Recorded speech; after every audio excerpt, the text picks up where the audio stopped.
had to cope with the worst case scenarios of the numbers that were perhaps anticipated.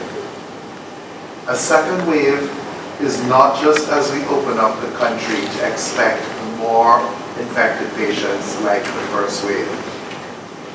The second wave refers to all those people without COVID whose care may have been impacted by what we have had to do with our first response to COVID.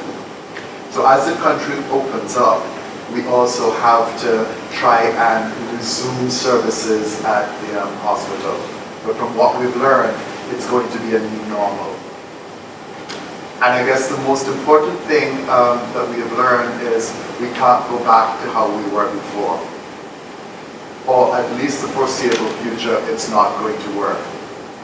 And maybe this is a gift in that some of the things that we know were suboptimal before, this gives us the opportunity to correct.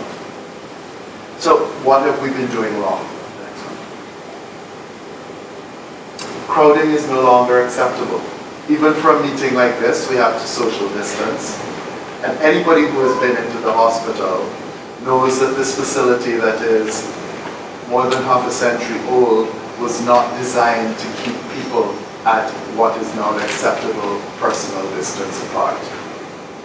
Our outpatient clinics, for example, any of the waiting areas, the pharmacy, the people waiting to get into accident and emergency, visiting time at the hospital. I don't know how many of you have passed through the hospital at visiting time.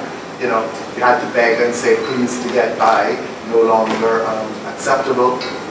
Even our services on ward rounds with nursing students or medical students or pharmacy students or postgraduate students, even as we increased the numbers of specialists that had to attend to a patient, it got very crowded.